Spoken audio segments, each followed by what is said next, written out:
Hello everyone, শুরু করছি আজকে একটা নতুন ভিডিও। আজকের ভিডিওটা খুব ইন্টারেস্টিং। কেন জানেন? আজকে আমি খানিকটা ঐতিহাসিক ভিডিও করতে চলেছি। পাকিস্তানের যে সমস্ত ফাউন্ডাররা ছিল, মানে পাকিস্তান তৈরি করার পেছনে যে সমস্ত লোকেরা ছিল, তাদের কি মানে তাদের যে কী রকম পরিণতি হয়েছিল সেটা জানাবার জন্যই আজকে আমাদের ভিডিও। সমস্ত দেশ কিন্তু সবাই আগে নিজেদেরকে মনে করে, ধরুন ইরাক, যারা তারা মনে করে আগে আমরা ইরাকি, তারপর আমরা মুসলমান। সৌদি আরবের লোকেরা মনে করে আগে আমরা সৌদি আরবিয়ান, তারপরে আমরা মুসলমান। কিন্তু পাকিস্তানের লোকেরা একটাই কথা, তারা হচ্ছে মুসলমান। আজকে ঈদের দিনে এটাই আমার স্পেশাল নিবেদন। আমরা মুসলমান মানে শুধুমাত্র পাকিস্তান ভাবি, কিন্তু মুসলমান একটা ভালো সম্প্রদায়, একটা ধর্ম। তাদের একটা আলাদা মতভেদ থাকতে পারে, কিন্তু তাদের মধ্যে কিন্তু আমার মনে হয় সমস্ত ধর্মের মূল কথা কিন্তু একই রকম। কিন্তু পাকিস্তানটা তৈরি হয়েছিল যে সমস্ত লোকেদেরকে নিয়ে, যদি তারা ভালোই হতো, তাদের এরকম করুণ অবস্থা কেন হবে? যে গল্পটা আমি এখন আপনাদেরকে বলবো। চলুন তাহলে শুরু করি। নমস্কার, আমি বিজয়া। আজকে আমি একটা ঐতিহাসিক ভিডিও তৈরি করবার চেষ্টা করছি। তো কয়েকজন লোকের জন্য ভারতবর্ষটা ভেঙেছিল। যখন অবিভক্ত ভারতবর্ষ ছিল, তখন ইংরেজরা আমাদের দেশটা ভেঙেছিল, ঠিক কথা। কিন্তু কয়েকজনের লোকের মানে চেষ্টায় আরও বিশেষ করে ভারতবর্ষটা ভেঙেছিল। তো যে সমস্ত নামগুলো এখন আমি পরপর বলতে থাকবো, তারাই হচ্ছে মূল কাণ্ডারি আমাদের ভারতবর্ষ ভেঙে দেওয়ার জন্য। এবং তারা যে খুব আনন্দ করে পাকিস্তান তৈরি করেছিল, সেই পাকিস্তানের লোকেরাই তাদের কীরকম নির্মমভাবে তাদেরকে কষ্ট দিয়েছে, সেটাই আপনাদের সামনে এক এক করে আমি তুলে ধরবো। তো প্রথম যেটা আসবো, যার নাম, সেটা হচ্ছে চৌধুরী রহমত আলী। চৌধুরী রহমত আলী একজন ভারতীয় ছিলেন এবং গুজ্জার ফ্যামিলি থেকে বিলং করতো। হ্যাঁ, উনি হিন্দু থেকে কিন্তু মুসলমান হয়েছেন এবং যথেষ্ট শিক্ষিত ছিলেন, কেমব্রিজে ছিলেন। উনি যখন কেমব্রিজে ছিলেন তখন একটা বই লিখেছিলেন, যেখানে পাকিস্তান বলেছিলেন যে ভারতবর্ষের এমন একটা জায়গা থাকবে যেখানে মুসলমানদের থাকার সুযোগ হবে, এবং সেই জায়গাটার নাম দিয়েছিলেন পাকিস্তান। কেন পাকিস্তান? কারণ কি, পাক মানে হচ্ছে পবিত্র, সেই জন্য পাকিস্তান মানে পবিত্র স্থান। উনি এইভাবে পাকিস্তানকে তৈরি করেছিলেন। তো উনি মনে করেছিলেন যে মুসলমানদের মতো আরে বাবা, মুসলমান একটা ঠিক আছে, কিন্তু পাকিস্তান যে কি জিনিস, ঠিক আছে, আস্তে আস্তে আসি, তারপর আপনারা বুঝতে পারবেন। তো মুসলমান কিন্তু খুব ভালো কথা। তো এরপরে তো আমাদের জিন্না সাহেব পুরো ভেঙে দিল ভারতবর্ষকে। শুধু জিন্না সাহেবেরও দোষ দেওয়া চলবে না, যাই হোক, যেমন করে ভারতবর্ষ ভাঙার পরে উনি তো কেমব্রিজে ছিলেন, পাকিস্তান তৈরি হয়ে গেলেন, উনি কেমব্রিজ থেকে চলে এসছেন কারণ ওনার স্বপ্ন পূরণ হয়েছে। কারণ উনি চেয়েছিলেন যে এরকম পাকিস্তান বলে একটা দেশ হোক, যেখানে মুসলমানরা খুব আনন্দ করে থাকবেন। ঠিক আছে, উনি তখন কেমব্রিজ থেকে আসলেন। এসে কি দেখলেন জানেন? এখানকার মানুষের বর্বরতা মানে হিন্দু আর শিখদের ওপর এত অত্যাচার, শুধু মানুষ নয়, মহিলা, বাচ্চা, কাউকে ছাড়েনি, এবং এটা ওপেনলি, মানে এত বর্বর, সেটা উনি আর সহ্য করতে পারেননি।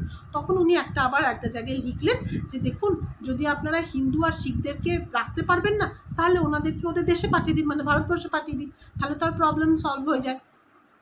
এই কথাটা বলার পরে কতদিনের মধ্যে জানেন? 13 দিনের মধ্যে মনে হয়, দাঁড়ান বলছি, বলে দেওয়ার কয়েকদিনের মধ্যেই, হ্যাঁ দিনটা এখানে উল্লেখ করে নিই, 15 দিনের মধ্যে, হ্যাঁ বললাম না 15 দিনের মাথায় ওকে জেলবন্দি করা হলো। ওনাকে জেলবন্দি করা হলো, ওনার সমস্ত সম্পত্তি বাজেয়াপ্ত করে নেওয়া হলো। এবং ও তখনকার দিনে যে প্রধানমন্ত্রী ছিলেন, লিয়াকত আলী, মনে হয় ঠিকই বলছি আমি, হ্যাঁ লিয়াকত আলী খান উনি ছিলেন, উনি তো ওকে তাড়ি পার করে দিলেন।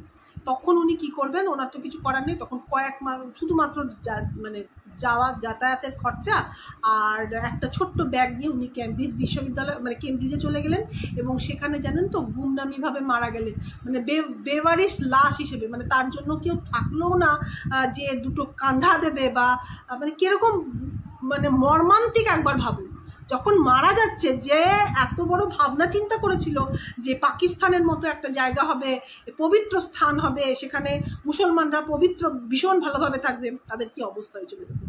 সেকেন্ড আসি, হচ্ছে কে যেন, মোহাম্মদ আলী জিন্নাহ। ওনার নামের তো কথাই হবে না, উনিই তো মেন কাণ্ডারি, যার জন্য পাকিস্তান ভেঙেছিলেন।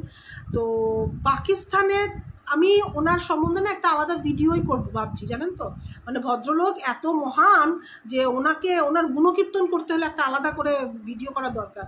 কিন্তু এখানে তো ওনার গুণকীর্তনটা না, ওনার কোনো কীর্তনই আমি করতে চাইছি না। ওনার শুধু মানে ট্র্যাজিক তো প্রচুর। মানে মুসলমান পাকিস্তান করবার পরে ওনাকে যা কষ্ট পেতে হয়েছিল তার তো প্রচুর। আমি ওইসব অতটার মধ্যেই যাবো না, জাস্ট অল্প স্বল্প করে বলে দিই। সবাই জানেন যে মোহাম্মদ আলী জিন্নাহ ভারতবর্ষ ভেঙে পাকিস্তান করেছিলেন, মূল কাণ্ডারি ছিলেন।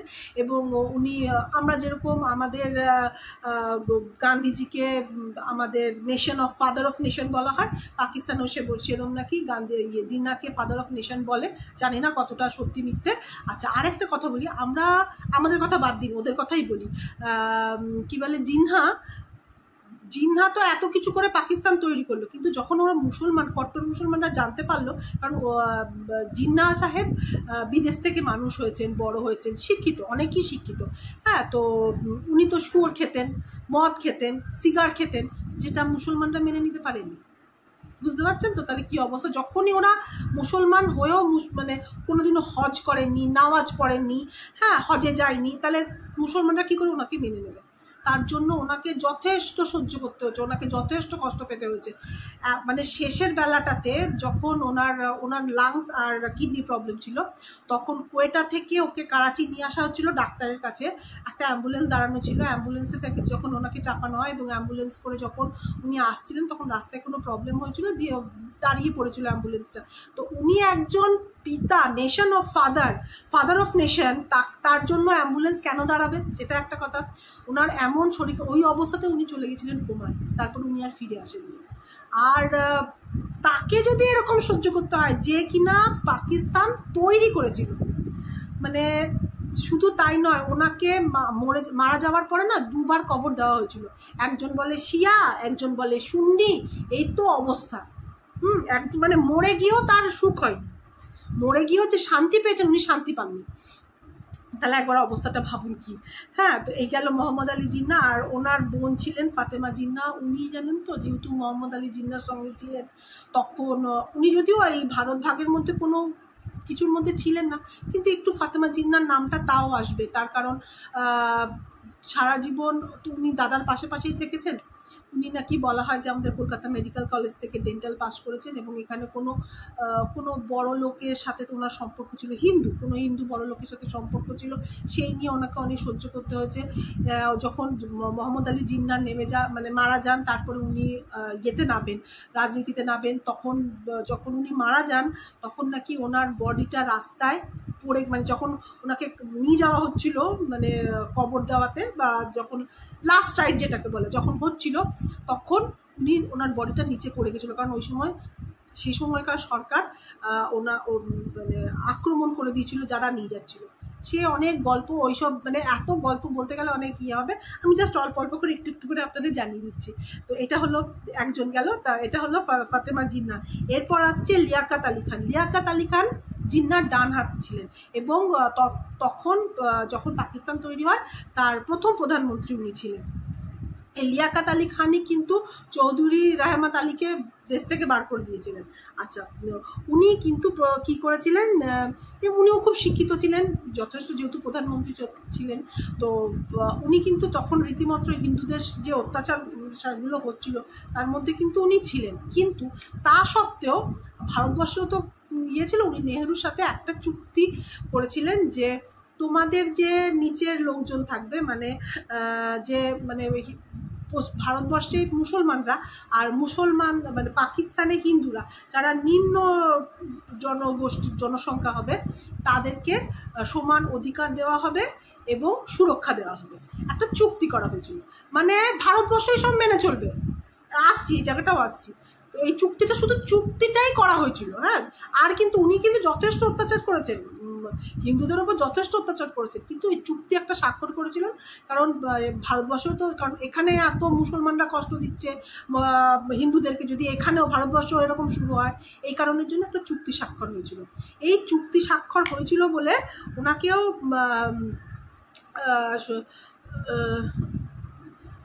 সমান অধিকার দেওয়া হবে বলে করেছিল। এবং রাওয়ালপিন্ডিতে, হ্যাঁ, ওকে গুলি করে মেরে দেওয়া হয়। 1951 সালে রাওয়ালপিন্ডিতে গুলি করে মেরে দেওয়া হয়। এবার অনেকে মনে করছে, এটা কিন্তু কোনো প্রমাণিত নেই, যে যেহেতু ওই চুক্তিটা স্বাক্ষর করেছিল সেই কারণের জন্য। তো উনিও যথেষ্ট হিন্দুদেরকে অত্যাচার করেছে, কিন্তু কিরকম নির্মমভাবে চিন্তা করুন, একটা ভারতের পাকিস্তানের প্রধানমন্ত্রী, তাকে গুলি করে মেরে দেওয়া হলো। তারপরে আসছি এবারে হুসেন সেহরাওয়ার্দী, যিনি বাংলাদেশের লোক ছিলেন, হ্যাঁ, আর গান্ধীজির খুব প্রিয় ছিলেন, জিন্নারও একদম প্রচণ্ড প্রিয় ছিলেন। আর যখন হিন্দু নরসংহারগুলো হচ্ছিল না, তখন কিন্তু উনি ওর মধ্যে ছিলেন, উনিও যথেষ্ট ওইগুলোর মধ্যে সাহায্যও করেছেন, সব কিছুই করেছেন। এরপর উনি পঞ্চম প্রধানমন্ত্রী হন। হ্যাঁ, পঞ্চম প্রধানমন্ত্রী যখন হন, তখন উনি বলেন যে আচ্ছা, উনি পূর্ব পাকিস্তানি ছিলেন, মানে বাংলাদেশের লোক ছিলেন। তো উনি যখন প্রধানমন্ত্রী হন, তখন উনি বলেন উর্দু তো থাকবেই, তার সাথে বাংলাটাও একটা মানে জাতীয় ভাষা হিসেবে তৈরি করে দেওয়া হোক। এই কথাটা শোনার পরে ওনাকে 13 দিনের মাথায় ওর সরকার পড়ে গেছিলো, তাই তো? ঠিক বলছি তো আমি? দেখিনি একবার, 13 দিনই তো বলবো মনে হয়, হ্যাঁ সরি 13 মাসের মধ্যে ওনার সরকার শেষ হয়ে যায়। আর ওনাকে শুধু তাই নয়, ওনাকে সরকার তো শেষ করে দেন, উনি শেষ পর্যন্ত লিবাননে চলে গিয়েছিলেন, এবং লিবাননে গিয়ে গুমনাম হয়ে গেছিলেন। কোথায় যে গেছেন, কি যে হয়েছে তার সেটা কেউ জানে না। আচ্ছা, এরপর আসছি আমি মোহাম্মদ জাফর উল খান। আচ্ছা, উনি ব্যারিস্টার ছিলেন, মোহাম্মদ জাফর উল খান। উনি আহমদি মুসলমান ছিলেন। আর তারপরে আহমদি মুসলমান ছিলেন, জানি না এখন মুসলমানদের হয়তো অনেক ভাগ থাকে, এই ব্যাপারটা আমার খুব একটা জানা নেই। তো যাই হোক, উনি আহমদি মুসলমান ছিলেন, আর ওনাকে প্রথম বিদেশ মন্ত্রী করা হয়। যেহেতু উনি আহমদি মুসলমান ছিলেন, সেই জন্য কেউ চাইছিল না যে উনি এই সব ইয়েটাতে থাকুন, মানে ওনাকে ইস্তফা দেওয়ার জন্য খুব উঠে পড়ে লেগেছিল মানুষ। আর তারপর উনি ওদের ওখানে একটা আহমদি হয়েছিল, কী বলে, 1953-তে লাহোর শহরে আহমদির বিরুদ্ধে একটা হিংসা তৈরি হয়েছিল, তখন জাফরুল খানকে টার্গেট করা হয়। এই হচ্ছে অবস্থা, মানে চিন্তা করুন, যারা এত কষ্ট করে পাকিস্তান তৈরি করলো, তাদের একটু সুখ দিল না ওরা? কেমন মানুষ এরা! ছি ছি ছি ছি ছি ছি, মানে কেমন লাগছে আমার এসব মানে বলতে বা ভাবতে, খুবই খারাপ লাগছে। আর এরা চলে গিয়েছিল ভারতবর্ষ ছেড়ে পাকিস্তানকে হেল্প করতে। যাও, আরও যাও, কী অবস্থা তার বোঝো। যাই হোক, এই ছিল। আর আরেকজনের নাম বলি, সেটা হচ্ছে উনি হচ্ছেন খ্রিস্টান ছিলেন, কিন্তু মনে করতেন মুসলমান আর খ্রিস্টান ভাই ভাই, ঠিক আছে। এবার ওনাকে করা হয়েছিল সংসদের আচ্ছা, হিন্দুকে মনে করতো নিম্ন প্রজাতির লোক, আর পাঞ্জাব অ্যাসেম্বলিতে উনি স্পিকার হয়েছিলেন। এবার যখন পাঞ্জাবে, মানে পাকিস্তানের পাঞ্জাবের অ্যাসেম্বলিতে উনি স্পিকার হয়েছিলেন, তো উনি যখন ওরকম অবস্থায় ছিলেন, যেহেতু উনি মুসলমান নয়, সেই জন্য ওনাকে এত অপমান সহ্য করতে হয়েছে যে চিন্তা করা যায় না। এর সম্বন্ধে আরও অনেক বড় বড় গল্পও আছে, অনেক কিছু আছে, কিন্তু আপাতত আমি এইটুকুই বললাম। একজনও ভালোভাবে, মানে ফাউন্ডার যারা ছিল পাকিস্তানে, তারা একজনও সুখের মৃত্যু হয়নি কারো। মানে আর আমরা ভারতবর্ষের চিন্তা করে আমরা ভাবতে পারি কোনোদিনও আমরা গান্ধীজির সম্বন্ধে কোনো খারাপ কথা বলবার বা ভাববার কথা আমরা ভাবতে পারি? আমরা এখনও কতটা রেসপেক্ট করি, আমাদের অন্য সরকার থাকলেও কিন্তু আমরা আমাদের গান্ধীজিকে কখনোই খারাপ করতে পারি না, কারণ আমাদের ফাদার অফ নেশন, আমরা প্রাউড, যেমনই হোক, যাই হোক। আর কতজনকে পছন্দ হয় না, কিন্তু যদি কেউ আমাদের প্রধানমন্ত্রী হয়, কেউ যদি আমাদের মুখ্যমন্ত্রী হয়, তাহলে যত খারাপই লোক হোক না কেন, যত অপছন্দের লোক হোক না কেন, তাদেরকে আমরা রেসপেক্ট করি। কেন জানেন? হয়তো সেই মানুষটাকে আমরা করতে পারি না, কিন্তু সেই চেয়ারটাকে আমরা করি, কারণ সে আমার দেশে বসে রয়েছে, এইটা আমাদের শিক্ষা, আমরা ভারতবাসী। আর পাকিস্তান, মানে আমার যখন আমি এই ব্যাপারগুলো জানতে পারলাম, কিরম খারাপ লাগছে।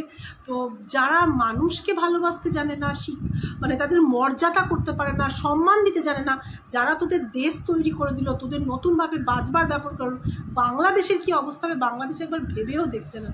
ওদেরই তো একজন, যাদের নামটা আমি এক্ষুনি বললাম, কি যেন নামটা বললাম, এই যে সারদারি, হুসেন সারদারি, ওরা জানে না, ওদের ইতিহাস ওরা জানে না, যে ওদেরকে পাকিস্তান কি অত্যাচার করেছে।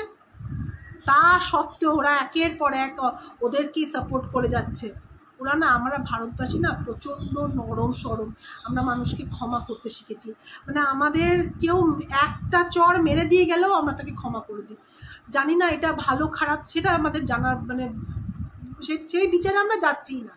কথা হচ্ছে আমরা শিক্ষিত, সব থেকে বড় কথা হচ্ছে আমরা শিক্ষিত, আমরা মানুষকে মর্যাদা দিই, সম্মান দিতে জানি। তো জানি না কেমন লাগলো আজকে আমার ভিডিও। এটাই ছিল আজকে ভিডিও। পাকিস্তানের এই লোকেদের এই সমস্ত মহিষী বলবো, কারণ তারা তো একটা যতই যাই হোক তারা তো শিক্ষিত ছিলই, তাদের তো একটা গুণ ছিলই, নাহলে তারা এত বড় বড় লোক হতে পারে না। কিন্তু তাদের মর্যাদা, তারা সম্মান তারা পায়নি পাকিস্তানে গিয়ে। এই কষ্ট ওনাদের ফ্যামিলি পুরো বিলুপ্ত হয়ে গেছে। আর আমার খুব ইচ্ছা আছে জিনহাকে নিয়ে একটা পুরো একটা ভিডিও আনার, কারণ ওর সত্যি ওনার জীবন প্রচণ্ড আপস অ্যান্ড ডাউনস ছিল, প্রচণ্ড দুঃখে ভরা জীবন ছিল। আমি ভাবতাম, আমি না লোকটাকে আগে সত্যি একদম পছন্দ করতাম না, মানে খারাপই ভাবতাম যে ও ভারত ভেঙেছিল। কিন্তু যখন ওনার সম্বন্ধে একটু একটু করে জানছি না, আমার একটুখানি খারাপই লাগছে। অ্যাজ আ পার্সন উনি কিন্তু মানে সত্যি খুব আঘাত পেয়েছেন পাকিস্তানের কাছ থেকে, কিন্তু প্রচুর কষ্টও দিয়েছে, প্রচুর মানুষকে কষ্ট দিয়েছে। তো কেমন লাগলো আজকে ভিডিওটা, অনেক বক করে ফেললাম। দেখা হবে তাহলে একটা নেক্সট ভিডিওতে। সাবস্ক্রাইব করবেন প্লিজ, লাইক শেয়ার কমেন্ট করবেন। দেখা হবে তাহলে একটা নেক্সট ভিডিওতে। টিল দেন, টাটা বাই, নমস্কার।